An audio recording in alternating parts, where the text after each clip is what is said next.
bersumpah bingung sesaat itu berapa lamanya.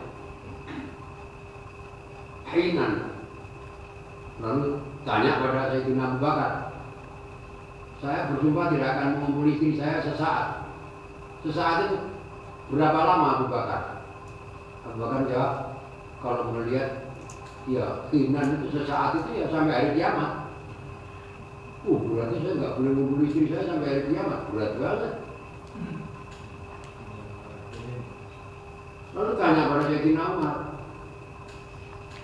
hinan sesaat itu berapa? Sayyidina Umar menjawab 2 tahun. Wah, ini agak ringan. 2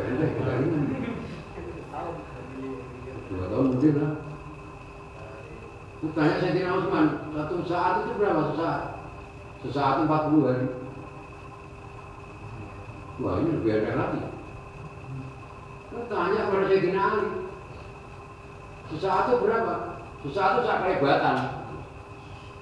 Ya sekilas aja udah, berarti udah selesai. Wah, ini ada banget, tapi saya jadi bingung ya, saya ini gimana ya? Lalu Nabi masih hidup, dia mengadu pada Nabi.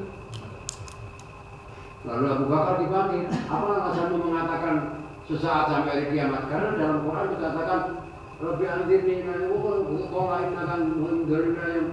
Dalam Al-Quran dikatakan ketika iblis mohon pada Allah, aku tangguhkan umurmu sampai hari kiamat.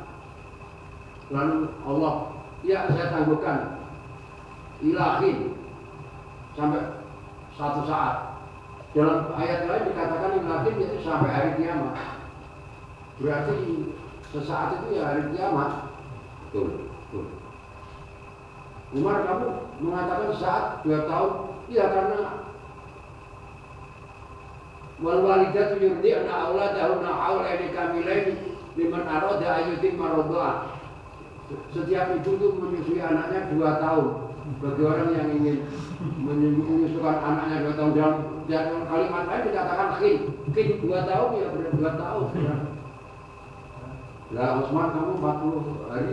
Ya ketika Nabi Musa bekerja pada Nabi Musa itu kan 40 hari. Saya tidak aneh ya kamu. Ya karena itu kan kalau mungkin bahasa itu kan bisa pilih sekilas mata aja. Jadi pada benerin juga dalil kabeh. Empat-empatnya itu benar semua dan punya dalil semua, sehingga Nabi mengatakan ashabi kan nujum bisama. Sahabatku itu seperti bintang di langit. Kepada siapapun kau mengambil petunjuk, kamu akan mendapat petunjuk.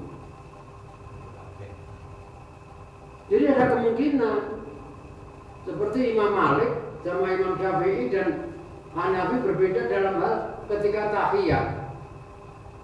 Ketika tahiyat, orang tangan kirinya jelas dilepaskan jari-jarinya, tapi tangan kanannya menunjuk seperti angka 53. Ada yang prakteknya begini, ada yang begini, ada yang begini. Nabi dalam hadis riwayat Imam Al-Baihaqi dikatakan Nabi menggerakkan tangannya. Itu dalam hadis lain dikatakan yarfa'u, mengangkat tangannya jadi asyhadu an la ilaha illallah. Tapi Imam Malik memahami yuharriku itu menggerak-gerakkannya begini.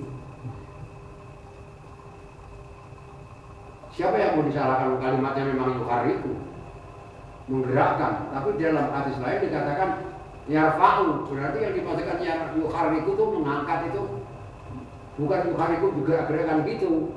Tapi menurut Imam Malik ya digerakkan gitu. Jadi kalau ada beberapa pendapat, ya nggak perlu kita mantap mana saja gitu. Karena kita sebagai orang nggak tahu, disuruh tanya pada yang tahu. Pas ada dzikri, in kuntum la ta'lamun, tanyalah pada orang yang tahu kalau kamu nggak tahu.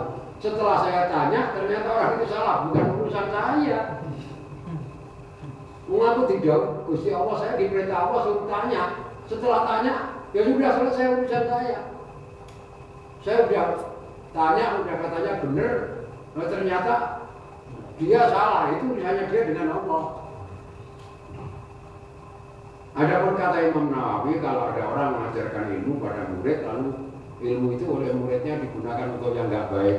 Sebagai contoh misalnya, diceritakan waktu Nabi mau hijrah itu keluar dari rumah membaca sehingga nggak diketahui oleh orang-orang kafir yang mengepung rumah Nabi itu nggak tahu ketika Nabi keluar dari rumah karena Nabi membaca waja'alna min baini aydihim saddan wa min khalfihim saddan wa ba'asyayna wa la yubsirun. Membaca itu sehingga Nabi keluar dari rumah nggak ada yang tahu. Kemudian saudara sebagai murid saya membaca itu waktu ditarik karcis oleh kondektor. Jangan ngambil bayi itu saddan, itu kondektornya nggak tahu. Itu saya nggak salah. Seperti saya jual pisau, jual pedang, ya saya jual. Adapun orang itu memakai pedang untuk merampok bukan urusan saya. Kecuali kalau dia bilang saya mau beli pedang untuk merampok, lah itu lain. Pak Gubernur tolong saya diberi ajaran doa supaya kalau naik kereta itu ditarik karcis kondektornya nggak tahu, lah itu yang salah saya. Ya, jadi kalau kemudian berbeda pendapat di antara dua kiai yang kita ikuti gimana? Yang mana yang Anda mantap saja. Itulah jawaban saya. Mungkin ada pertanyaan. Kalau berbeda